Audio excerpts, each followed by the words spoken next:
All right, folks, there is a lot going on right now. Decisions being made that are unprecedented and will have an overreaching impact on what it means to live in the United States of America. Who could want a government that punishes people for speech, that lets its own agents write their own search warrants, that fights wars just to keep the military-industrial complex busy, that debases all you own by printing worthless money and putting it into the stream of commerce, that gives away more than half the tax dollars it collects, and that, despite express provisions in the Constitution to the contrary, permits the president to lock up whoever he wants and to throw away the key. Ron Wyden and Mark Udall of Colorado, two Democratic senators, came out today and said, hey, you know what?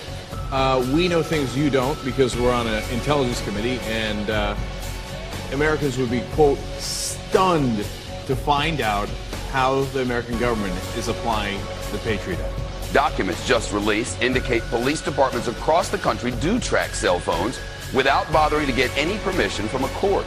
After reviewing 5,500 pages of records, the ACLU says police agencies large and small often obtain cell phone data without court permission. If the government wants it, it needs a search warrant. If it gets it without a search warrant, it has committed a crime. A crime. Obtaining a warrant can slow down that process. Oh, well, it's going to slow the process down if we have to ask for have to ask a judge, can we search authorized cell phone records to find a missing person? Call me. A cell phone warrant, it usually took me about 15 minutes. Once you've written one, you've written all of them. You know, warrants are in our Constitution. You need to get a warrant before you search or seize anything. But apparently the Constitution no longer applies. The ACLU saying in the report this has become big business for service providers. The practice is so common that cell phone companies have manuals for police. If my cell phone company is going to give up my information, I think they need to send me a note in the mail, say, we gave your information to a third party, because they always tell you, we're not going to give your information to a third party. But they also found training manuals, like one from the Iowa City Police Department that says, in quotes, do not mention to the public or the media the use of cell phone technology or equipment used to locate the target subject. The manual also advises not to put this stuff into the police reports. So, doesn't that make you feel safe? Law enforcement is doing something that they know would probably cause public outrage and which they know raises legal questions. So their solution is not to stop doing it. No, of course not. Their solution is just to hide it from you. You know, it's just another sign of our ever-expanding surveillance state. One that's being sold to the people as a buffer against terrorism. But the truth is, it's being used by law enforcement all the time to track people that have nothing to do with a terrorism-related investigation. It started with the FBI, and the government said, oh, we have to let the FBI do it because they're tracking terrorists. Now, it's no longer terrorists, it's every case, any conceivable case, and it's no longer terrorists, and it's no longer just the FBI, it's all the local police as well. So. The ACLU's most recent info sheet says that 1.7 billion, with a B, emails, phone calls, and text messages are being intercepted and stored by the U.S. government. Now, the CIA, or the Central Intelligence Agency, prides itself on being the best spying machine in the world. But how much are new technologies that, you know, we're all growing to love, growing to depend on, making the job easier for them? Be it social networking, a variety of gadgets that we all use that are now connected to the internet, like your PlayStation, your smartphone, your GPS. Soon enough, even more devices inside your home. And under the veil of doing things for cybersecurity purposes, they would allow companies to collect and monitor private communications and then share them with the government or anybody else. A company like Google, Facebook, Twitter, or AT&T could intercept your emails and text messages, send copies to one another and to the government, and modify those communications or prevent them from reaching their destination if it fits into their plan to stop cybersecurity threats. So what it does is essentially carves out a cybersecurity exception to all of our privacy laws. Starting Thursday, July 12th, ISPs, Internet Service Providers, will be spying not just on your bandwidth, right, but specifically on what you are downloading. You are giving them an unfettered, unchecked right to cut off your service based upon the claims of copyright holders who have been shown time and time and time again to make false claims. And there's no recourse for you. Well, I think that online piracy is a red herring. These transnational content companies make more money than ever. Look at how much money is made from legitimate music downloads via iTunes. They're making a fortune, literally, billions of dollars every year in legal download revenue.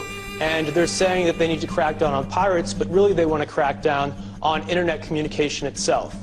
Talking Points memo reports that Facebook has started to ask certain users to upload photos of their government-issued ID cards. That includes passports, driver's licenses, work or military IDs will also do.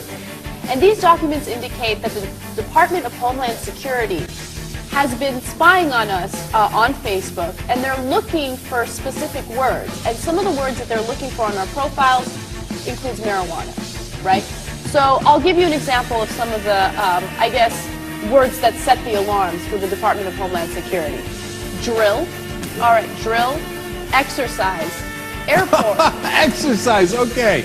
Well, why don't you just go ahead and waste all of our time and our money going after that? Airport, drug, narcotics, cocaine, and marijuana. But once you create these things, they grow out of control. They do. And Big Brother just keeps on rolling on. I mean, we live in a police state at this point, with the police enforcement spying on innocent people without absolutely no probable cause. This is just another example of that. Not only is your every move on Facebook now being posted for your friends to see, but Facebook might still be watching even after you log out. Sure. So over the last few decades, we've increasingly come to entrust third parties with our private data. All of these companies have been trusted by us, and they're collecting data about us in many cases and storing it, in the cloud or in some data center.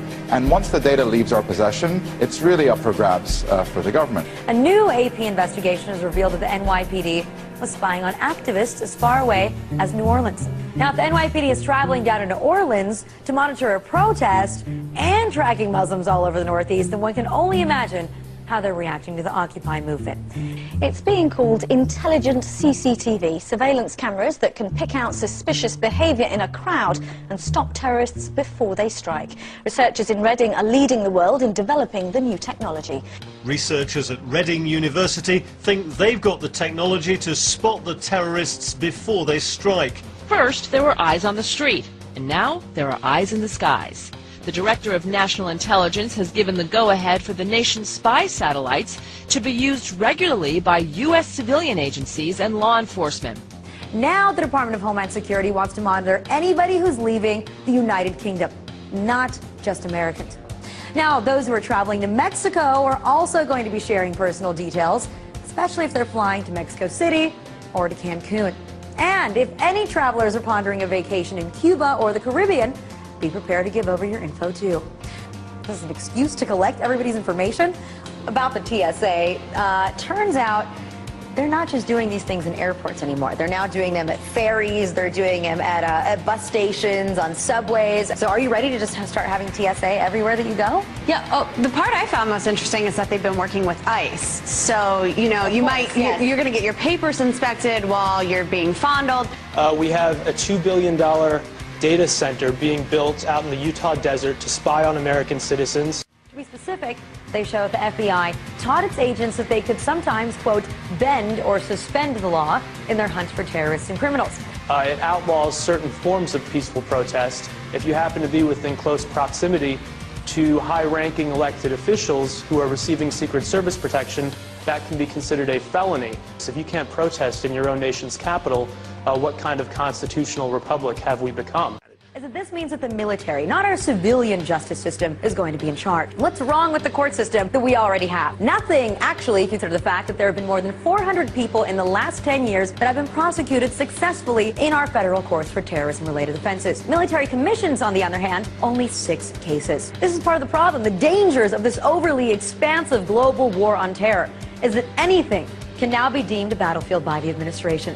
ICE is responsible for holding 32,000 people in immigration detention without any charges on a single day. So why are so many of these immigrants actually ending up in jail? Well, you see, it all comes down to money. Private prisons make a killing off of undocumented immigrants because they can hold them in their prisons, allowing the detention centers to meet their financial goals. Private prisons make money off of incarceration. The more people they lock up and the longer they keep them, the more money they make. They're clearly making a business out of rounding people up. The profitability of private jails depends on the prison population continuing to go up. The rate of incarceration in the U.S. has quadrupled since the 80s. While public prisons are accountable to the public, private ones answer only to shareholders and are not subject to external scrutiny. That means many private contractors face few consequences for the poor or even inhumane treatment of detainees. All right, so let's get back to what I opened the show with. More war on terror that shows no signs of waning. We've got the Secretary of Defense telling 60 Minutes that they will not show any evidence and the public will just have to believe the administration when they label someone a terrorist and execute them without any due process. So, all that we can get from Panetta's answer here is that the evidence doesn't matter, due process in a courtroom to prove that evidence doesn't matter. If the government calls you a terrorist, they can kill you and the rest of us are just supposed to take their word for it. The U.S. government now laying out its legal argument for killing American citizens overseas without a trial. But what about targeting people on U.S. soil? Does that only apply to U.S. citizen that's overseas, or does that apply to U.S. citizen that's here? I'd have to go back. I'm not certain whether that was addressed or not. So that we have clarity here, he is not certain whether it was addressed, whether our government can kill our own people inside our own country. Are you slightly uncomfortable with the idea that the United States president, whoever it may be, can decide that this or that U.S. citizen living abroad is a threat to national security and kill them? International war on terror that's going on now, we're going to have to make sure that we have the tools to get some of these people who are very bad and comply with American law. And you think that the president should be able to make that decision in conjunction with the folks in the administration without going to a court, without going to you all, anything? There is a war going on.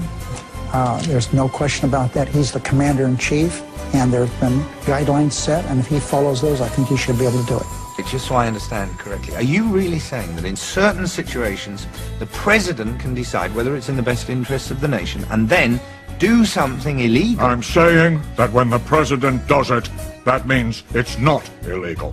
This federal government, this administration says it can kill Americans when they're riding with their children in a car in a desert. That is quite a horrifying reality of how our government functions these days, of how completely out of hand this war on terror has become. So we can kill you anywhere, and we don't have to ask a damn soul about it. So Eric Holder said, okay, you know what, we've been getting a lot of flack for that. I'm going to go to Northwestern, I'm going to clear this thing up, and he did. He gave a speech where he explained that there are no rules. Some have argued that the president is required to get permission from a federal court before taking action against a United States citizen. This is simply not accurate. Due process and judicial process are not one and the same, particularly when it comes to national security.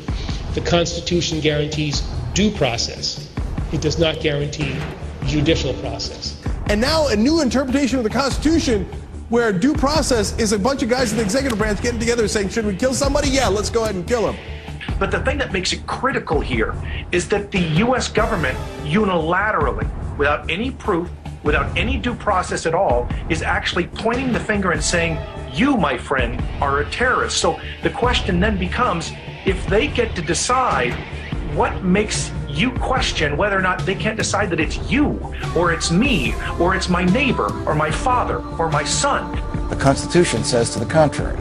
The Constitution says if the government wants your life, or your liberty, or your property, it has to articulate to a jury what law you have violated and prove its case beyond a reasonable doubt to that jury. It's called due process. Without due process, the government could take anything it wanted. Well, the U.S. Department of Homeland Security, along with the U.S. Immigrations and Customs Enforcement Office, have placed a large and rather interesting order.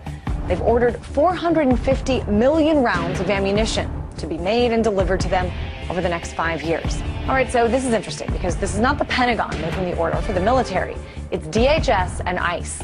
And to give you a little perspective here, there are only about 311 million people living in the entire country. So it begs the question, why such a massive order, 450 million bullets?